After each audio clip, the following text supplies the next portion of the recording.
senang bisa berjumpa dengan Bapak Ibu semua, para pemimpin, gembala, para pengajar, para pelayan Tuhan. Kami juga ingin menyapa Sekum Gereja Betel Indonesia, Bapak Pendeta Yosafat Mesak, Master Teologi. Shalom Bapak. Shalom Bapak. Ya, lalu kemudian Pak Roy juga sudah bergabung dengan kita, Kepala Departemen Pendidikan dan Diklat, Bapak Pendeta Dr. Purim Marbun. Shalom Pak Purim. Shalom Pak Purim Marbun. Ya, shalom, selamat pagi semua, shalom. Puji Tuhan. Lalu kemudian ada narasumber yang kedua adalah Bapak Pendeta Dr. Asigor Sitanggang. Shalom Pak Asigor. Shalom semuanya. Shalom Pak Yori. Pak Asigor.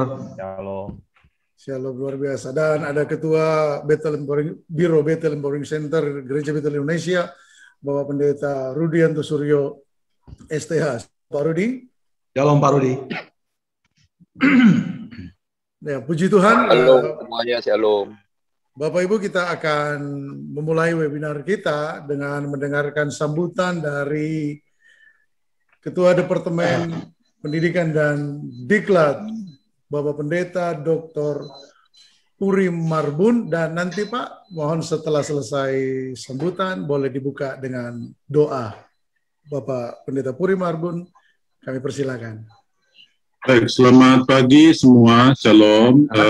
Pertama-tama kita bersyukur kepada Tuhan karena Tuhan baik dan memberikan waktu yang baik ini kepada kita untuk bersama-sama dalam webinar yang dimotori oleh BEC, ada Biro di Departemen Pendidikan dan Latihan. Ya, tema dari webinar kali ini adalah Pastoral Breakthrough, sebuah gagasan ataupun sebuah keinginan untuk melakukan pelayanan pastoral kepada jemaat-jemaat, tentu di tengah pandemi, menurut saya sesuatu yang sangat prinsip, karena bagaimanapun gereja harus hadir di setiap keadaan. Gereja harus melakukan pelayanan pastoral, apapun keadaannya, bagaimanapun situasinya. Maka saya percaya bahasa pada pagi ini akan memberkati seluruh peserta. Kami berharap bahwa seluruh peserta yang tak terpisahkan dari gerakan dari Betel Empowering Center yang akan ditularkan sampai ke daerah masing-masing, termasuk juga lokal masing-masing. Saya berharap bahwa dengan dua narasumber pada hari ini, yang tentu tidak asing bagi kita, dengan berbagai pengalaman, bahkan juga dengan sejumlah kompetensi yang dimiliki, menimba ilmu, bahkan juga kita akan bersama-sama belajar, ya, diskusikan serta memetakan langkah-langkah yang strategis tentu dalam konteks pastoral breakthrough. Dan harapan kami dari Departemen Pendidikan, agenda ini kiranya memberi manfaat yang besar, khususnya Bapak dan Ibu yang terjun langsung di dalam pelayanan pastoral. Dan ini merupakan keinginan kita bersama-sama. Tentu bagi GBI secara khusus ya, karena kita dari lingkungan gereja Indonesia. Ya, saya ucapkan selamat mengikuti webinar dan juga terima kasih kepada pemateri, ya, dua narasumber, Pak Sekum dan juga Pak Asigor, yang akan memberikan paparan-paparan serta pengalaman-pengalaman yang memberkati kita bersama-sama. Selamat mengikuti webinar, Tuhan memberkati. Mari kita buka di dalam doa. Surga, terima kasih untuk agenda pada pagi hari ini. Kami percaya Tuhan baik. Jika Engkau memberikan kepada kami waktu yang spesial ini, kami tahu Engkau ada bersama-sama dengan kami. Kami juga berdoa biar kiranya jalannya agenda ini dalam tuntunan dan pimpinan Tuhan. Semua peserta dan juga para narasumber diurapi dan diberkati oleh Tuhan, sehingga webinar dalam beberapa jam ke depan ini akan bermanfaat bagi kami semua. Terima kasih, di doa kami di hadapan-Mu, dalam nama Yesus kami berdoa. Amin. Haleluya. Webinar. Terima kasih Bapak Dr. Purim Marbun untuk sambutan dan doanya. Ya, kita akan mendengarkan sebentar sambutan dari Ketua Betel Empowering Center, Dalam hal ini adalah Pendeta Rudi Janto Suryo, Gembala GBI New Life Community Kemang Pratama, Bekasi. Saya persilakan Pak Rudi. Oke, ya terima kasih buat narasumber Pendeta Royal Effendi Purba dan juga Pak Pendeta Kloring Abbas. Bersyukur kalau acara ini terselenggara semua oleh karena kasih karunia berkat dari Tuhan, sehingga kita bisa dikumpulkan di masa-masa pandemi yang sulit ini. Tetapi saya percaya kegerakan pekerjaan Tuhan tidak bisa dihambat, tidak bisa dihalangi oleh situasi keadaan apapun. Bersyukur buat tim dari Bethel Empowering Center yang benar-benar bekerja keras dalam waktu yang singkat ini sehingga acara ini boleh terselenggara. Juga kami terima kasih kepada narasumber buat Pak Pendeta Dr. Yosafat Mesak MTH yang bersedia memberikan satu paparan buat kita semua, dan juga Pak Pendeta Dr. Asigor Sitanggang. Terima kasih juga buat Pak Pendeta Dr. Purim Marbun sebagai Ketua Departemen Teologi yang memimpin acara ini. Dan juga terima kasih buat seluruh peserta yang ada. Bersyukur biarlah kali ini benar-benar kita boleh menjadi PEC, boleh menjadi berkat buat gereja-gereja di masa pandemi. Tetap bergerak, tetap setia, tetap antusias di dalam kita melayani pekerjaan Tuhan. Demikian kiranya Tuhan Yesus memberkati kita semua. Selamat mengikuti webinar ini. Saya kembalikan. Ya, puji Tuhan, terima kasih Pak Pendeta Rudianto Suryo yang telah memberikan sambutan mewakili Bethel Empowering Center. Dan Bapak Ibu para peserta webinar sekalian, kita akan langsung saja untuk mendengarkan sesi yang pertama, sebuah sesi yang sangat penting bagi Bapak Ibu yang memang rindu terus berkobar dalam pelayanan, melayani jemaat Tuhan yang dipercayakan. Sesi ini berjudul Pastoral Breakthrough, dan yang akan menjadi pembawa materi adalah Bapak Pendeta Yosafat Mesak, Master of Theology. Nah, beliau adalah Gembala GBI Petamburan. Lalu kemudian seperti yang saya sebutkan di awal, beliau juga adalah Sekum Gereja Bethel Indonesia. Dan jabatan baru-baru ini yang beliau terima adalah dipercaya sebagai pengurus, dalam hal ini ketua dari Lembaga Alkitab Indonesia. Hanya itu yang beliau ingin diperkenalkan. Masih ada banyak hal yang lainnya, tetapi belum merasa itu cukup mewakili bila diperkenalkan kepada Bapak Ibu semuanya. Dan selanjutnya saya persilakan untuk Bapak Pendeta Yosafat Mesak untuk menyampaikan sesi kita yang pertama. Silakan Pak. Baik, saudara-saudara, shalom. Shalom. Dimanapun Anda berada, ya tetap semangat pagi. Ya, semangat pagi. Terima kasih Bethel Empowering Center sudah melaksanakan acara ini. Ya, jadi ingat, kalau ingat BEC itu selalu ingat moto ya. Moto melayani adalah satu kehormatan, ya, bukan beban. Amin. Nah, ini mesti selalu diingat ini, apalagi saudara-saudara yang sudah ikut Dulos Camp ya.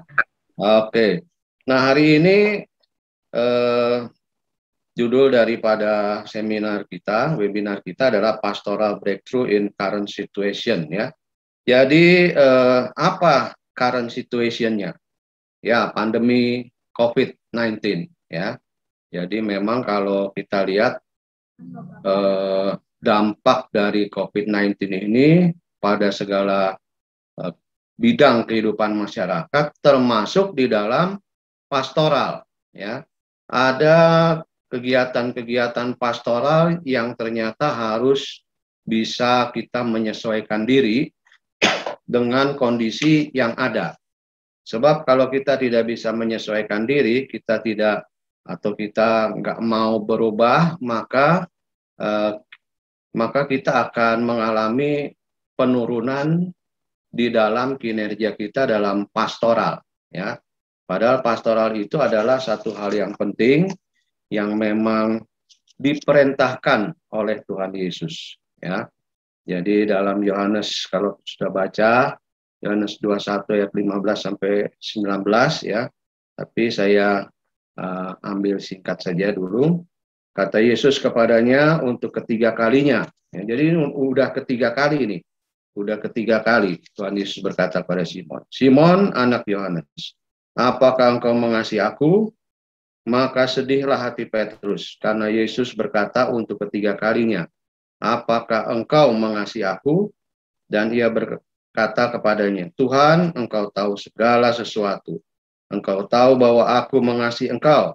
Kata Yesus kepadanya, gembalakanlah domba-dombaku. Nah, di dalam Alkitab bahasa Indonesia memang hanya ditulis gembalakanlah domba-dombaku itu sampai 3 kali. Ya, tetapi di dalam NIV Study Bible itu dikatakan begini dalam Yohanes 21 ayat 15, Jesus said, feed my lamb. Lalu ayat 16 dikatakan take care of my sheep. Dan ayat 17 Jesus said, feed my sheep. Ya, jadi ada perbedaan di situ. Lambs itu anak domba, ya, anak domba. Beri makan kepada anak-anak domba. Ya. Nah, ini kadang-kadang kita mengatakan mengembalakan itu ya hanya orang dewasa aja, ya hanya sheep, domba dewasa yang punya bulunya tebal, digunting untuk wool, yang menguntungkan itu saja yang dipelihara. Tetapi sesungguhnya feed my lambs, gembalakanlah anak-anak dombaku, ya. Nah, itu perlu diperhatikan. Jadi pengembalaan itu adalah suatu kerja yang seluruhnya, seutuhnya dari anak-anak sampai domba yang dewasa, ya.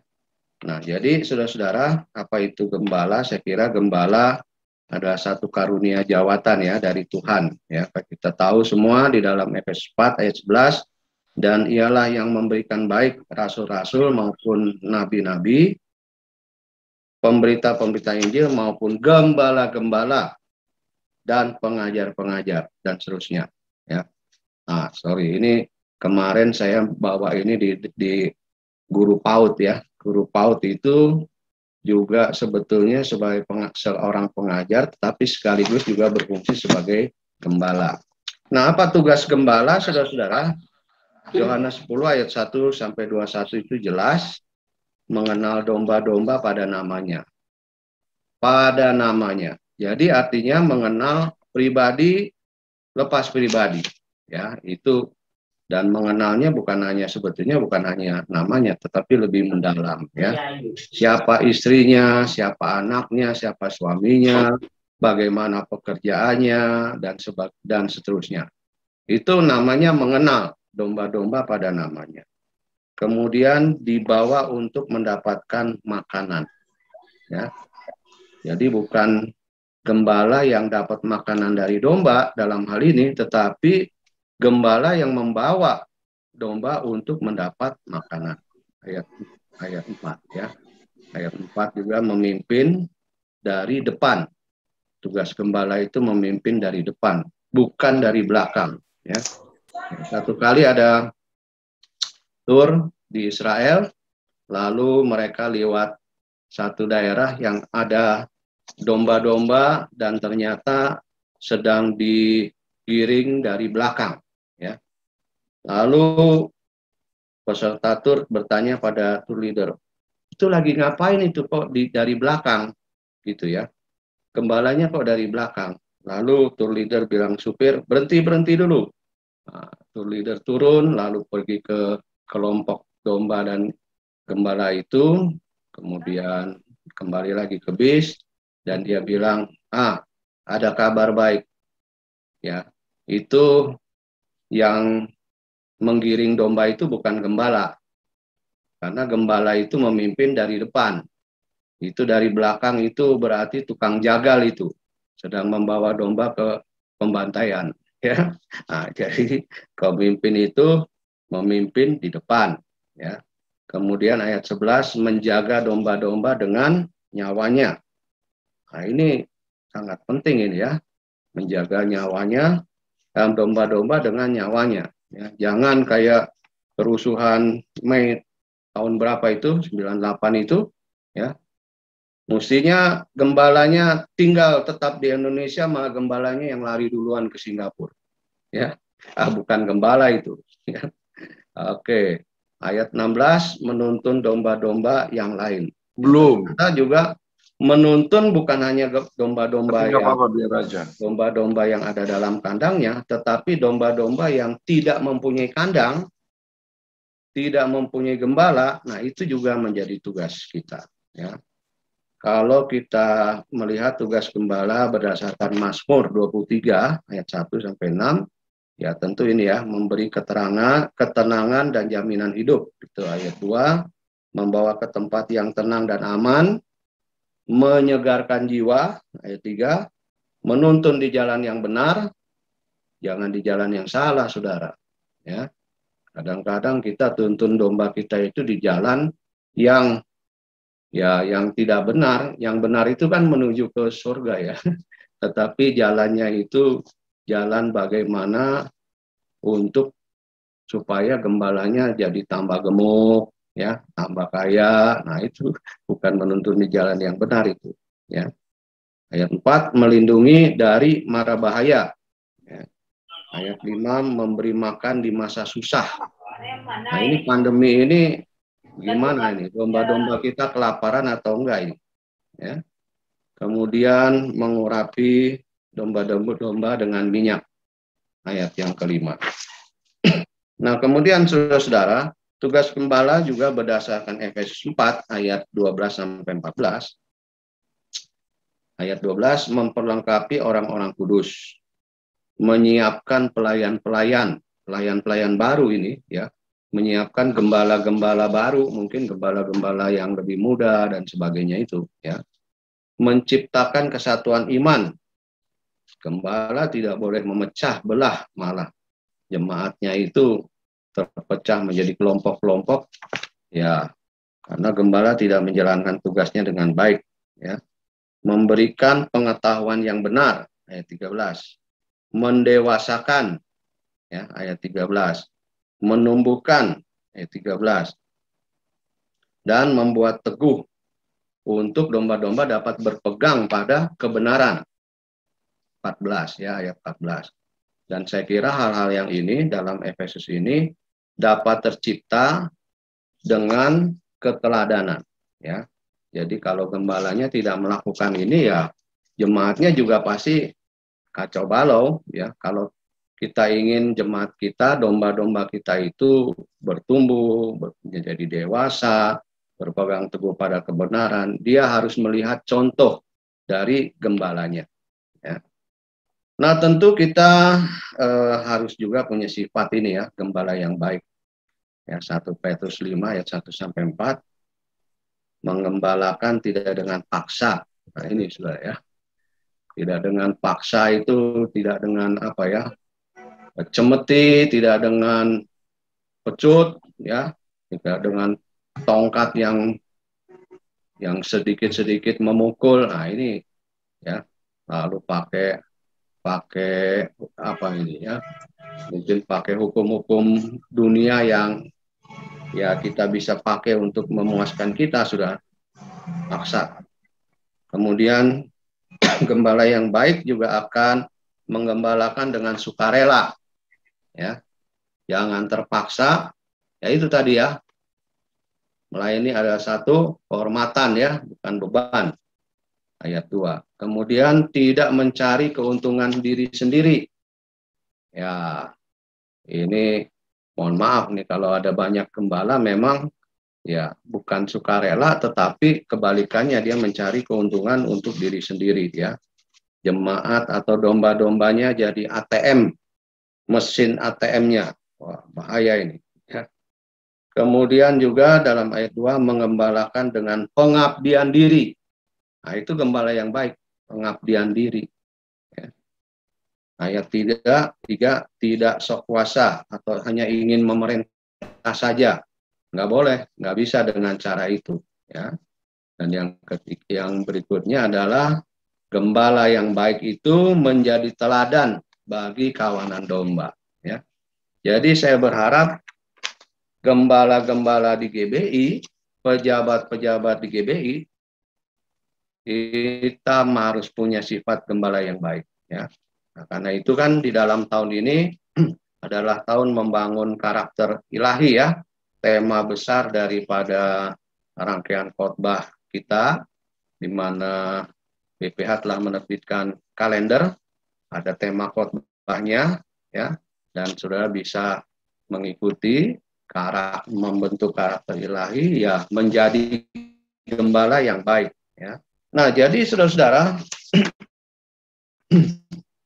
berhubungan dengan ini, kita lihat di dalam current situation, masa kini, ya, maka banyak hal yang bisa terjadi ya di dalam ke gereja kita jika kita tidak mengembalakan dengan baik. Ya. Tadinya kita pikir dengan adanya pandemi ini, maka banyak orang akan pindah dari gereja kita pergi ke gereja lain. Ya, mungkin yang fasilitasnya lebih oke, suasananya lebih hidup dan sebagainya. Ya.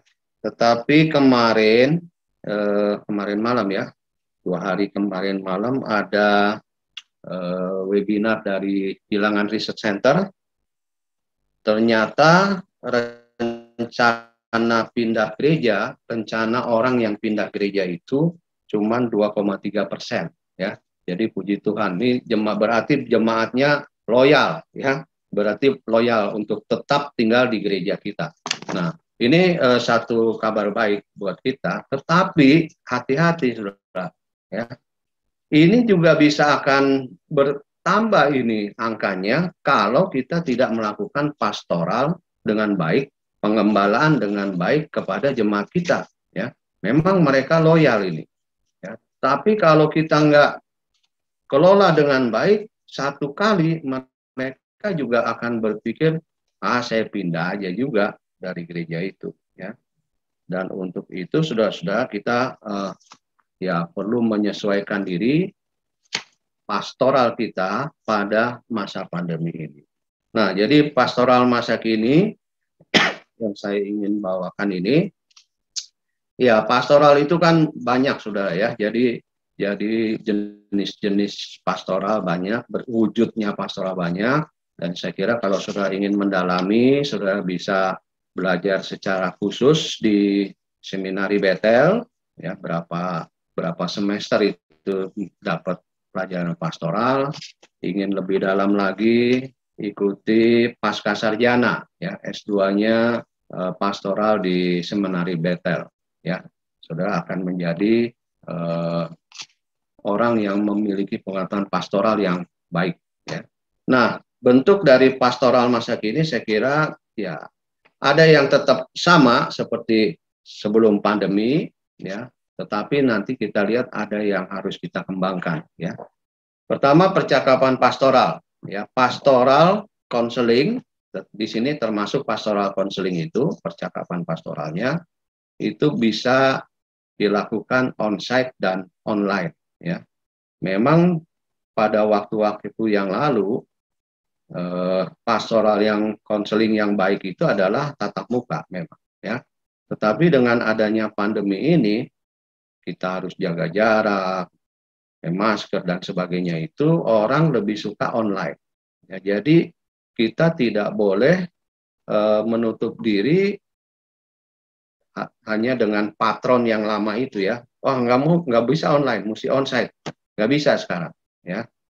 Orang jemaat ada takut-takut juga, saudara, untuk datang, untuk bertemu, karena itu kita bisa pakai online, ya.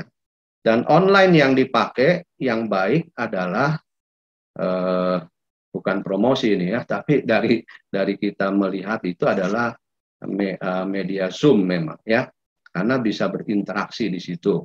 Satu lagi adalah video call dari WA, itu pun baik, bisa dipakai. Kemudian kita satu lagi adalah sapa umum, ya, sapa umum maupun khusus. Jadi sapa umum ini adalah kita tentu punya data. Gereja yang baik ada data jemaat, ya.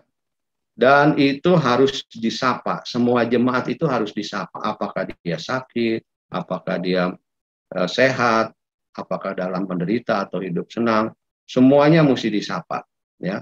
Ya, kalau jemaatnya itu 100 orang, saya kira itu mudah, ya.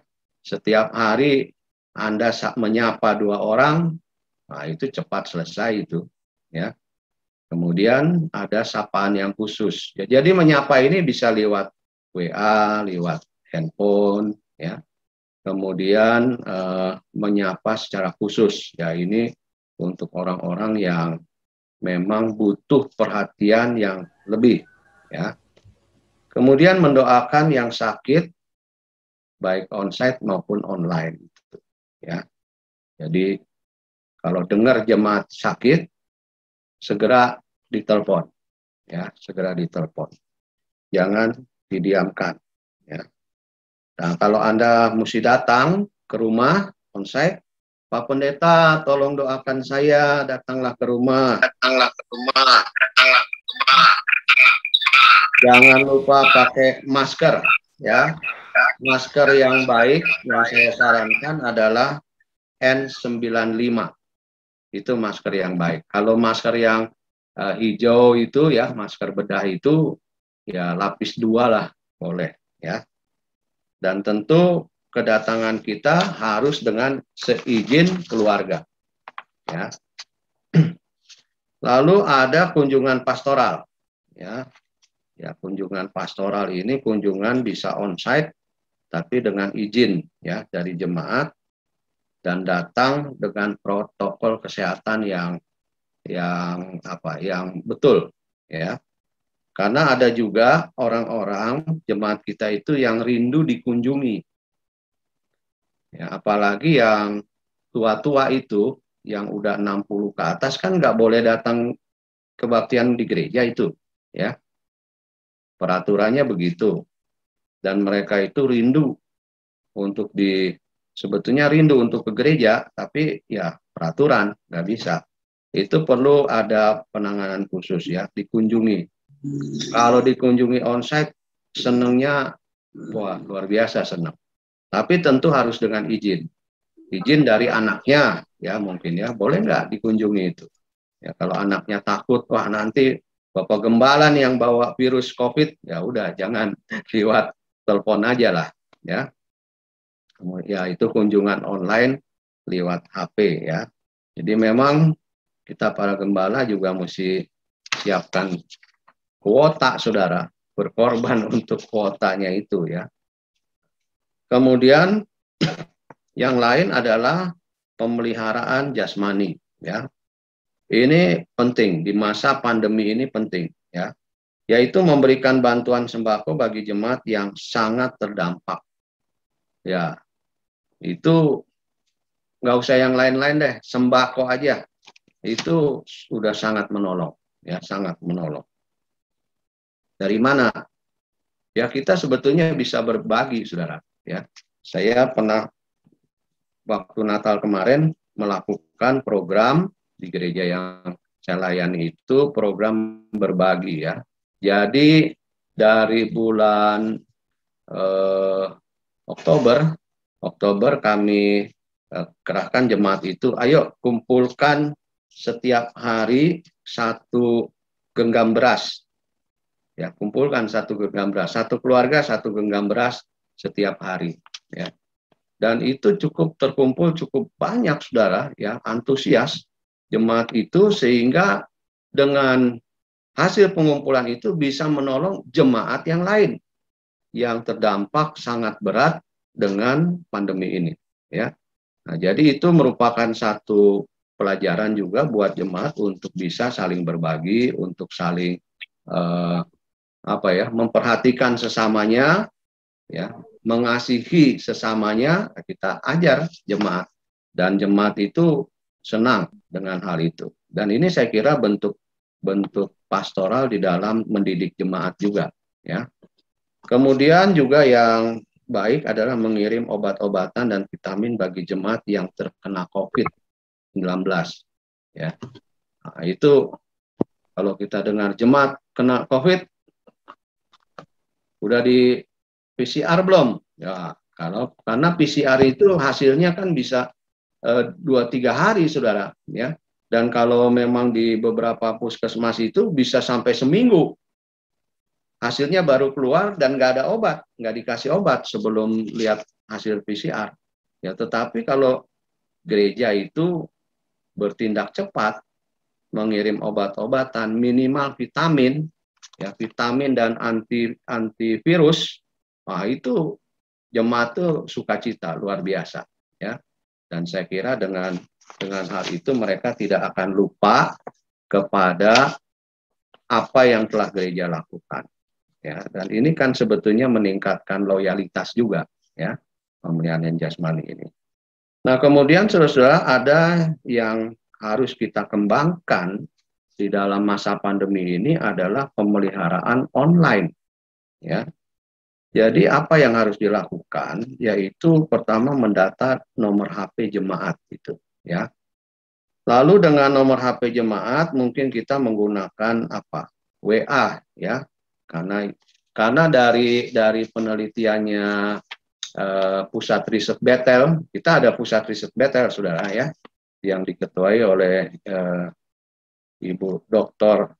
Roderini, ya. Jadi itu di atas 95%, baik yang senior maupun junior, jadi usia yang udah senior maupun yang anak-anak muda itu 95% lebih itu menggunakan WA untuk berkomunikasi, ya.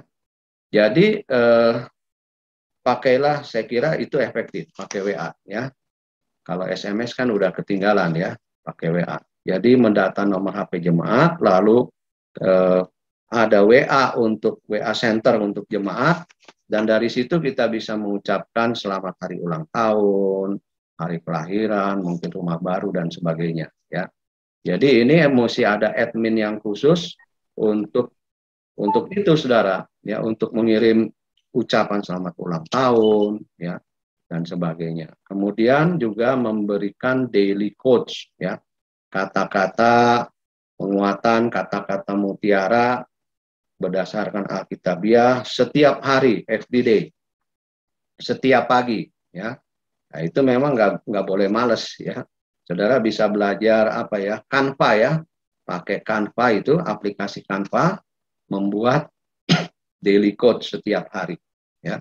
Kalau nggak bisa, libatkan anak-anak muda saudara untuk membuat daily coach, lalu mungkin saudara yang mengupload atau men-share kepada anggota jemaat yang lain, ya.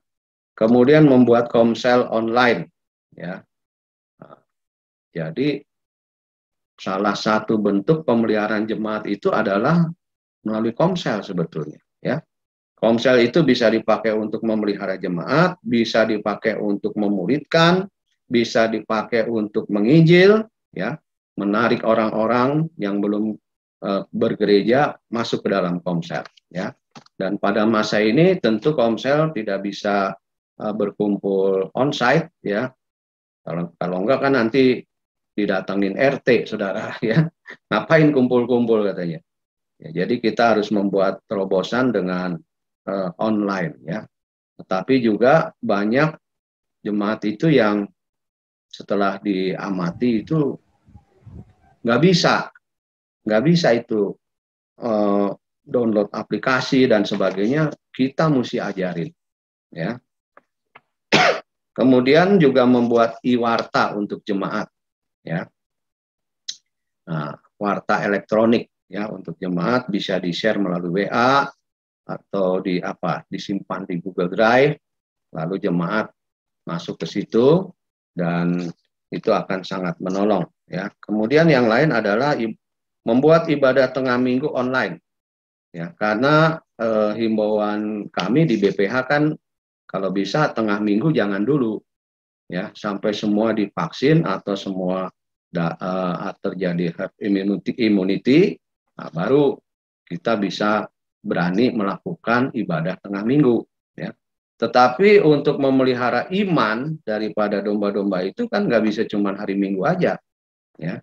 Buatlah ibadah tengah minggu online, apakah itu dengan Zoom atau bisa diupload di YouTube, ya. Oke, membuat renungan singkat oleh gembala. Jadi gembala harus membuat renungan singkat, ya, apakah 2 menit bersama Tuhan, apakah tentang sapa pagi, ataukah renungan malam, ya terserahlah, ya, tapi usahakan itu, ya, paling sedikit ya 2 hari sekali, kalau bisa setiap pagi bagus, ya, tapi kalau nggak bisa ya ambillah waktu 2 hari sekali, bikin renungan yang direkam, ya direkam pakai ini aja, pakai handphone, ya, dan itu bisa di-share kepada jemaat kita, ya, melalui WA dan sebagainya, ya. Ya, membuat Bible study online atau webinar-webinar yang relevan, ya, untuk jemaat, ya. Misalkan relevan itu webinar tentang vaksin, misalkan, ya, webinar tentang menjaga kesehatan, ya. Kalau nggak bisa bikin sendiri, minta Pak Niko untuk di YouTube BPHGBI ada itu, ya, itu bisa dibagikan, ya. Kemudian membuat wadah untuk bisnis online antar warga, ya, warga jemaat tentunya. Karena di masa pandemi ini banyak orang kehilangan pekerjaan dan gereja sebisanya tidak hanya melayani secara rohani, tetapi bagaimana mendorong jemaat itu untuk bisa mengembangkan bisnis online-nya, ya, UKM, ya, usaha kecil menengah itu, ya. Dan saya kira ini ada di BPH ini ada departemen sendiri, ya, departemen misi transformasi kreatif dan juga Pelmas yang bisa melatih, ya, bisa melatih jemaat kita untuk bagaimana mencari modal untuk UKM dan mengembangkan UKM itu, ya. Jadi itu bisa jadi webinar juga. Jadi webinarnya tidak melulu hanya masalah-masalah rohani, ya, kedatangan Kristus, kode 666 dan yang lainnya mengenai Alkitab, tetapi coba webinar dengan topik yang lain, yang umum, ya, itu akan menarik. Kemudian pendampingan pastoral, ya, itu tetap perlu dilakukan saat kedukaan, ya, maupun baik onsite maupun online, saat sakit berat, ya, apalagi sakit terminal dan sudah waktunya, itu pendampingan itu perlu, ya. Ya. Mungkin kita yang mendampingi keluarga di ruang tunggu ICU dan sebagainya itu sangat helpful, ya, sangat berarti buat keluarga, ya. Bisa onsite, bisa online, ya, tergantung. Kalau rumah sakitnya bilang nggak boleh ditungguin, ya kita online lah, ya. Kemudian saat masalah berat, ya, baik onsite maupun online, ini tetap harus kita lakukan. Nah, untuk bisa kita melakukan pastoral masa kini, saudara-saudara, kita perlu faktor-faktor pendukung, ya. Dan apa saja itu? Pertama, buat tim media yang kuat. Libatkan generasi muda di sini, ya. Jadi mereka lah, generasi muda itu yang lebih mengerti tentang Zoom, tentang live streaming, alat-alatnya, mereka lebih jago, ya. Jadi buat tim media yang kuat. Dan untuk itu, saudara, gereja perlu berkorban, ya, untuk membuat pastoral online itu, ya, investasikan, ya, bukan dalam interior gedung sekarang, jangan dulu, ya. Investasi itu dalam peralatan dan mungkin studio, ya, yang mendukung tim media itu. Nah, ini saya sarankan seperti itu. Kemudian survei ya, penggunaan medsos di gereja saudara. Ya, kami sedang membuat juga di gereja kami. Umur segini itu lebih banyak pakai apa ya, pakai apa. Nah, mungkin kalau yang dari Pusat Riset Bethel dan bilangan dari Bilangan Research Center itu mengatakan usia senior, jadi 40 tahun ke atas itu mereka menggunakan banyaknya Facebook ya. Lalu 40 tahun ke bawah itu banyak menggunakan Instagram ya. Jadi kita melihat juga kelompok umurnya ya, kelompok umurnya. Untuk orang-orang dewasa sebaiknya Facebook. Yang muda Instagram. Berarti saudara-saudara, gereja kita tuh harus punya Facebook dan Instagram. Ya kan? Siapa yang maintenance itu, Facebook dan Instagram itu? Yaitu tim media itu yang melibatkan banyak generasi muda itu ya. Kemudian kalau bisa buat QR code dari rekening gereja, ya ini akan menolong supaya jemaat itu yang telah mendapatkan pastoral, mereka itu kan ingin juga berkontribusi untuk gereja, ya. Ya, daripada susah-susah persembahkan pakai QR code itu boleh juga, Saudara, ya. Kan bisa pakai GoPay, bisa pakai OVO, bisa pakai link aja, bisa pakai BCA dan sebagainya itu, ya. Kemudian perlu juga survei ya, masalah dan kebutuhan jemaat di masa pandemi. Karena di tiap daerah itu pasti berbeda, Saudara. Ya. Kota dan desa kebutuhannya di masa pandemi ini berbeda. Ya. Jadi itu bisa dibuat survei, gunakan saja Google Form, yaitu mudah sekali. Jadi kita nggak bagi-bagi kertas, Saudara, tapi mereka aja suruh ngisi melalui WA itu ya, Google Form itu. Saya kira ini dulu yang dapat saya sampaikan. Jadi intinya adalah bahwa di masa pandemi ini bentuk pastoral kita harus bisa menyesuaikan diri, ya. Jangan terpaku dengan metode atau cara lama, tetapi kita melihat terobosan-terobosan apa yang bisa kita lakukan di dalam melakukan pastoral di masa pandemi ini, ya. Dan jangan putus asa, Saudara, atau cepat down kalau itu kurang berhasil, coba lagi terus, ya. Karena ke depan ini setelah pandemi berlalu, online ini akan tetap jalan, Saudara. Ya, akan tetap jalan. Nanti mungkin di sesi kedua itu akan lebih diperjelas. Saya kira itu dulu. Terima kasih untuk perhatian teman-teman. Tuhan Yesus memberkati. Amin. Luar biasa, luar biasa. Pak Yosi, terima kasih buat pemaparan yang sungguh sangat memberkati. Kata kuncinya keren banget tadi, Pak Royal. Jangan menyerah, jangan berhenti. Ya, tetap buat satu inovasi. Luar biasa, Pak Yosi. Nah, ada yang perlu saya klarifikasi lagi, Pak. Betul, Pak Yosi sekarang di Lembaga Alkitab Indonesia. Ketua, Pak ya? Ya, salah satu ketua. Oh, salah satu ketua. Waduh, karena kalau salah 3 jauh, Pak ya.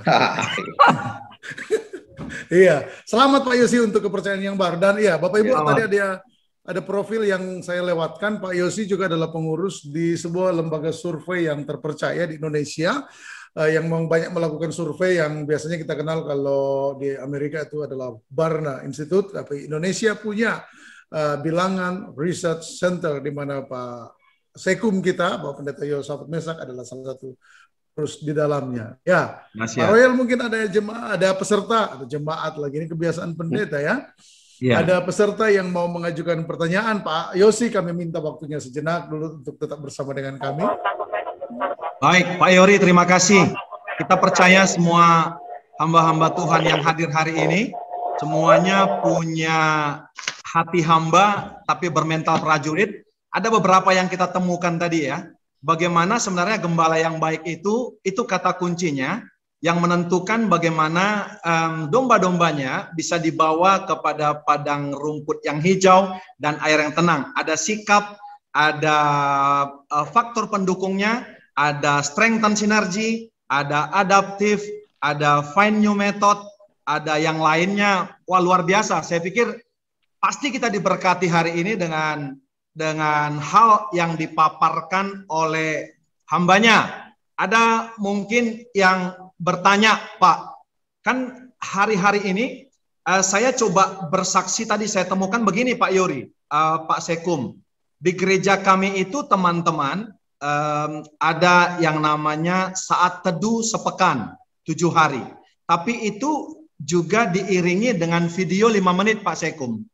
Jadi apa yang dituangkan di STS lewat yang namanya tulisan, tapi dibuat juga video 5 menit. Jadi video 5 menit ditonton tiap pagi, tapi STS-nya juga saat teduh sepekannya dibaca juga tiap pagi. Jadi dapat visual, dapat juga yang namanya tulisan. Karena ternyata audiens kita, jemaat-jemaat ini ada 3 bagian. Ada yang audible, ada yang visual, ada juga yang kinestetik Pak Sekum. Nah, bagaimana Pak Sekum? Pertanyaannya begini, bagaimana kita lebih menjawab, lebih mendarat? Karena begini, ada mungkin orang-orang di satu daerah tidak mempunyai yang namanya internet, Pak Sekum. Mungkin itu dulu pertanyaannya, Pak. Ini menarik. Mungkin ada beberapa pertanyaan yang lainnya kita akan eksekusi nanti. Itu dulu, Pak. Bagaimana dengan orang-orang yang ada sedikit kendala dengan WiFi dan hotspot? Gitu, Pak Sekum. Silakan. Faktor pendukung pelayanan media. Faktor pendukung, yes. Ya. Oke, silakan Pak Yosi. Saya kira begini, itu masalah yang muncul, yang dihadapi itu hanya orang daerah itu yang tahu, ya, yang tahu pemecahannya. Ya. Jadi bukan kita, saya juga nggak akan ngerti ya bahwa bagaimana itu masalah-masalah yang terjadi di daerahnya. Jadi saya teringat ada satu cerita begini, cerita tikus itu ya. Cerita tikus. Jadi satu kali ada tikus yang sudah tua di satu rumah dan dia mulai ketakutan kepada musuhnya, yaitu apa? Kucing, ya. Karena sudah tua, matanya sudah mulai rabun, tidak bisa lari cepat, jadi dia takut sama kucing. Jadi dia kumpulkanlah semua tikus di rumah itu dan mereka rapat tikus. Ya. Bagaimana caranya supaya kita ini tidak takut pada kucing? Nah, ini masalah besar. Lalu mereka itu berunding-berunding, akhirnya kita minta aja nasihat pada anjing. Karena anjing itu tidak pernah takut pada tikus, pada kucing. Ya kan? Maka pergilah mereka itu menemui anjing, sudah bawa banyak hadiah, ya. Lalu mereka bertanya pada anjing, bagaimana caranya supaya kami tidak takut kepada kucing? Lalu anjing itu menjawab begini, gampang itu. Supaya kamu tidak takut, para tikus tidak takut kepada kucing, kamu mesti jadi anjing. Bingunglah para tikus ya. Bagaimana caranya kami bisa jadi anjing? Kami kan tikus. Lalu anjing bilang, itu urusanmu. Ya, saya kan hanya penasehat aja. Ngomong-ngomong, terima kasih ya untuk banyak hadiah yang sudah dikirim, gitu kan? Jadi dari situ, saudara-saudara, saya itu melihat bahwa kita narasumber itu tidak sepenuhnya bisa menjawab juga. Ya, kadang-kadang kita menjawab itu melalui kacamata kita, lalu kita jadi seperti anjing, menasehati seperti anjing, sudah. Padahal yang lebih tahu masalahnya itu adalah ya tikus itu sendiri, ya pemecahannya itu mereka. Ya, jadi kita narasumber itu juga terbatas, yang lebih mengetahui permasalahan dan bisa memecahkan masalah itu sendiri adalah orang-orang di daerah itu sendiri. Ya. Nah, kembali kepada pertanyaan itu, memang ada hal yang bisa kita atasi, ada hal yang memang kita nggak sanggup atasi. Ya, kalau jaringan internet di daerah yang tidak ada jaringannya, ya itu kita nggak bisa atasi. Ya, mungkin kita melakukan pastoral itu dengan cara yang bisa dipakai di daerah itu. Ya. Nah, by the way, untuk di BPH kita ada yang namanya mesbah keluarga, ya, materi mesbah keluarga. Jadi sebetulnya itu sudah disiapkan seminggu penuh, sepanjang bulan materinya ada, ya. Dan biasanya kami masukkan di WA Center BPH GBI. Nah, jadi kalau saudara-saudara itu belum tergabung di dalam WA Center, belum jadi anggota, sudah bisa hubungi BPH supaya nomor saudara itu jadi anggota gitu ya, WA Center. Dan itu bisa dikirimi setiap seminggu sekali untuk 7 hari itu kepada saudara-saudara sebagai gembala, dan saudara-saudara sebagai gembala itu yang meneruskan kepada jemaat di bawahnya, ya. Jadi apa yang dilakukan di tempat Pak Yori, ya, di beberapa gereja, ya itu disesuaikan dengan selera lah, ya, selera dan kemampuan yang ada, ya. Nah, tapi ada satu hal yang menarik di sini, bahwa riset dari bilangan riset center itu ternyata 2 dari 3 keluarga Kristen di Indonesia itu tidak pernah melakukan yang namanya persekutuan keluarga, mesbah keluarga. Enggak. Ya, itu sebetulnya hal yang juga penting, ya. Kita sebagai gembala, kita mendidik, memberitahu para orang tua untuk bisa melakukan mesbah keluarga. Ya. Sebab kalau ya kita di BEC dari dulu bilang begini kan, kalau keluarga sehat, gereja sehat, gitu kan? Ya, jadi mulailah dari keluarga, mendidik keluarga. Orang tua harus menjadi gembala bagi anak-anaknya, ya. Nah, gembala sidang, gembala jemaat menjadi gembala buat bapak-bapak, buat ibu-ibu, yang akhirnya mereka menjadi gembala buat anak-anak, ya. Oke, itu dulu. Oke, luar biasa Pak Yosi, terima kasih. Itu juga sekaligus menjawab pertanyaan dari Pak Rudi Taryanto. Ya, bahwa bagaimana dengan jemaat-jemaat yang tidak memiliki sarana pendukung lainnya. Ya, tadi satu ide ya dengan pertanyaan yang disampaikan oleh Pak Roy yang juga mewakili pertanyaan teman-teman yang lain juga. Saya pikir Pak Yosi sudah menjawabnya, bahwa setiap gembala, setiap pemimpin pasti memiliki ide. Dan ide yang paling standar adalah ya melakukan pendekatan manual, betul begitu Pak Yosi ya. Ketika jemaat tidak memiliki alat support yang lain untuk pelayanan online, dalam hal ini media sosial, baik itu WhatsApp, Facebook dan sejenisnya. Ya, ada lagi yang perlu ditambahkan Pak Yosi sebelum kita ke pertanyaan berikut? Cukup dulu. Ya, oke. Mantap ya. Pak Yori. Saya pikir coba kita kunci kata tadi yang dikatakan Pak Sekum. Kita yang tahu jawaban sebenarnya apa yang terjadi kepada kita, situasi, current situation yang terjadi sama kita yang tahu jawabannya. Makanya saya katakan tadi, kita contohkan, bisa kita buat manual, bisa juga kita buat elektronik. Dan saya pikir pagi ini kita diberkati, kita sudah mendapatkan jawaban, dan kita sepakat bahwa kita punya moto bahwa 99% kegagalan karena alasan. Kira-kira gitu Pak Sukum ya. Ya, jadi seharusnya tidak ada alasan apapun untuk pelayanan kita stuck. Karena apa? Kita harus adaptasi. Dan kita Pak Yor, ternyata pandemi ini pun ada rencana Tuhan untuk keluarga-keluarga bisa bersekutu, bapak-bapak yang sibuk bekerja, gitu kira-kira Pak Sukum ya, supaya bisa bersekutu dan kembali menjadi imam dalam rumah tangganya. Kembalikan kepada Pak Yori, hambanya, silakan. Oke, ya terima kasih. Ya, kembali ibadah keluarga diaktifkan. Ya, Pak Yosi, selanjutnya pertanyaan ini sekaligus juga mungkin curhat kali Pak ya. Ya.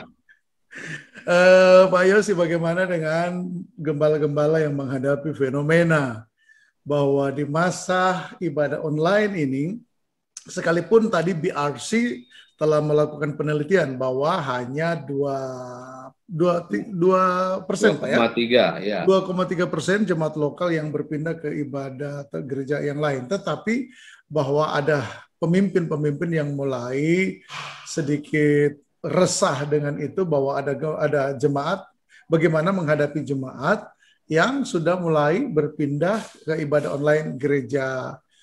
online gereja yang lain, Pak. Bisa ditanggapi itu, Pak Yosi. Ibadah online ya. Kalau ibadah online itu memang di risetnya BRC itu di dalam tahun ini itu menurun sih memang. Yang dia melihat di dalam 1 minggu itu dia melihat dua gereja ya, atau 2 YouTube dari gereja lain. Jadi mulai muncul kebosanan sebetulnya itu ya, dibandingkan dengan masa pandemi di 2020 ya. Nah, jadi saya kira kita ternyata tidak perlu terlalu khawatir bahwa gereja jemaat kita itu berpindah ke gereja lain ya. Nah, tentu mungkin apa ya, kalau ibarat makanan ya, itu ayam itu kan bisa disajikan dalam berbagai bentuk ya. Ayam goreng, ayam rica, ayam woku, apalagi tuh sate ayam dan sebagainya gitu ya. Nah, jadi mungkin di dalam YouTube itu juga perlu ada variasi-variasi yang tidak mengganggu esensi liturgi ya, tidak mengganggu esensi liturgi, tetapi itu bisa dilakukan ya.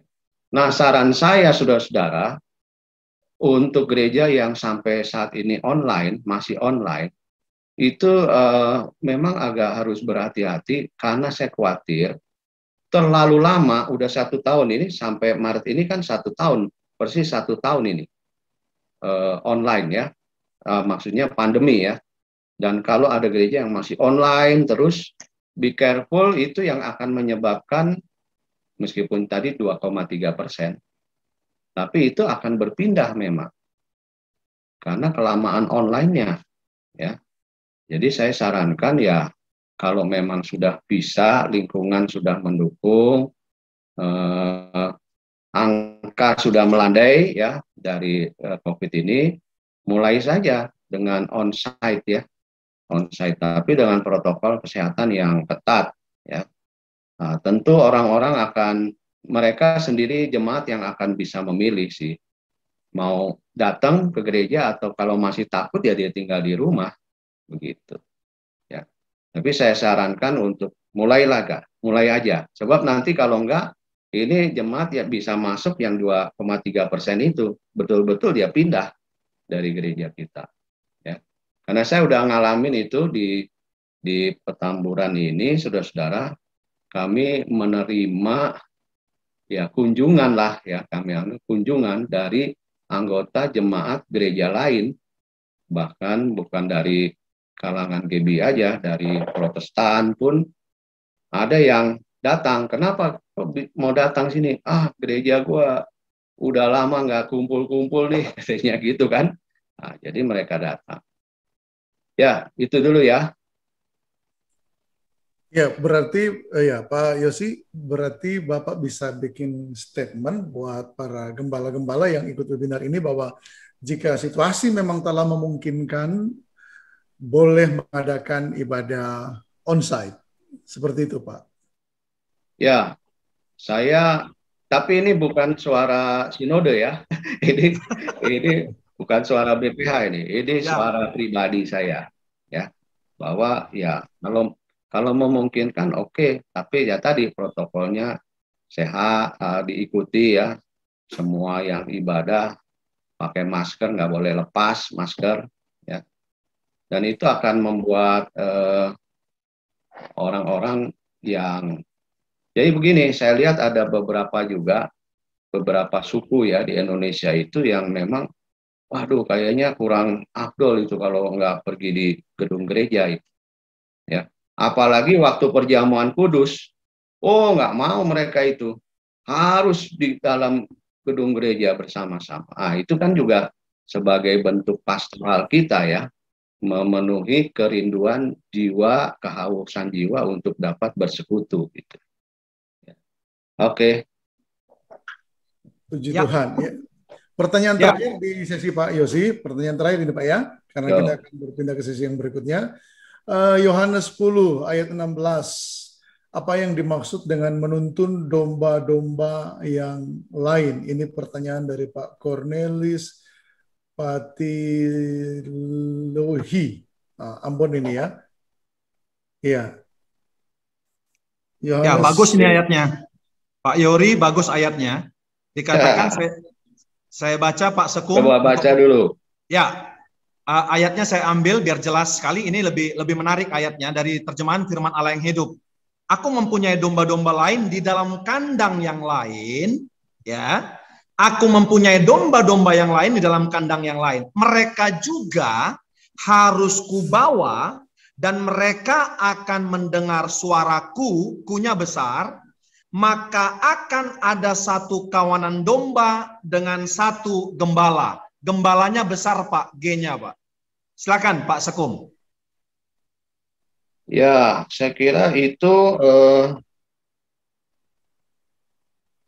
saya mengartikannya memang ada domba-domba yang boleh dianggap liar lah begitu ya.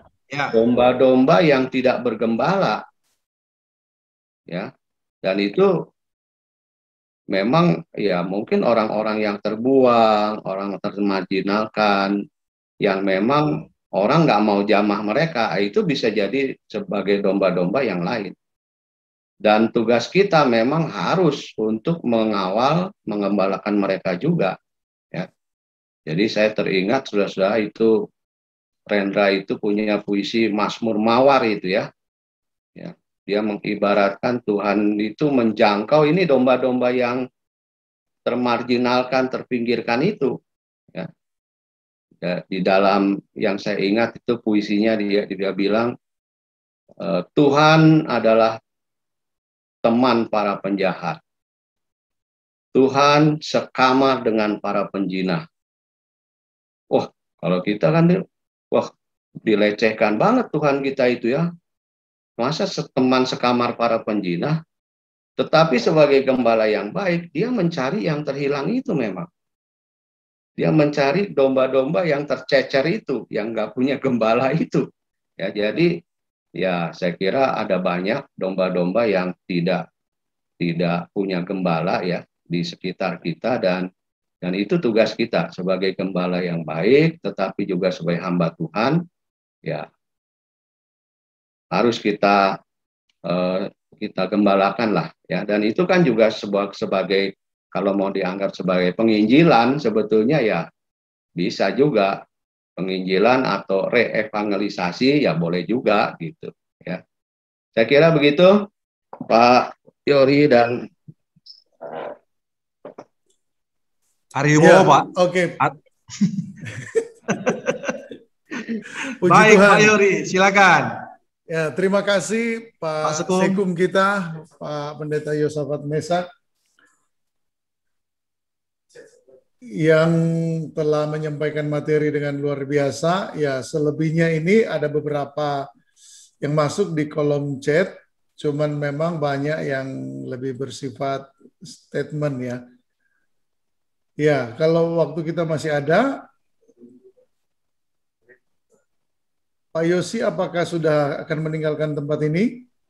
Karena masih ada satu nih Pak, kelihatannya sayang kalau dilewatkan.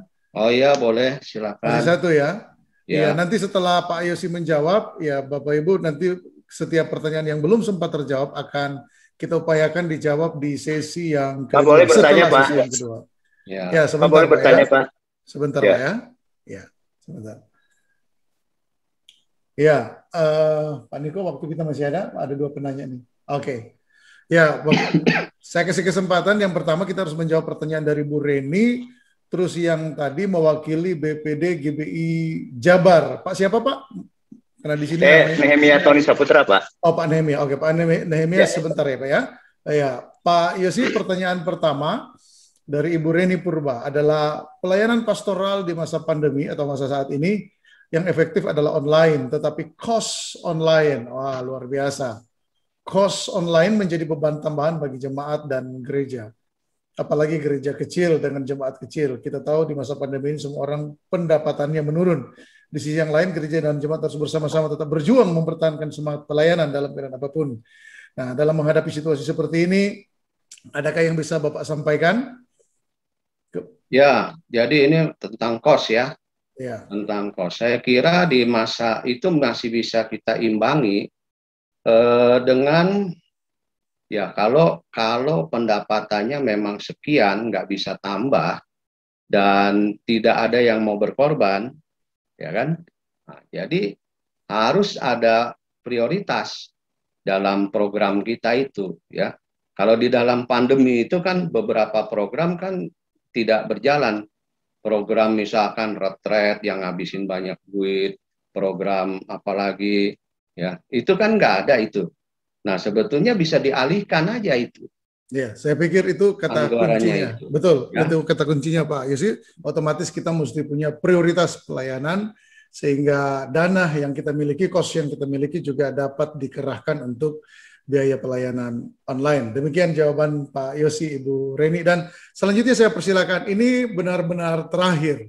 Iya, ini jadi ini terbawa juga kebiasaan khotbah ya, karena memang katanya kalau pendeta bilang poin terakhir itu jemaat susah percaya katanya. Ya, karena baru start itu.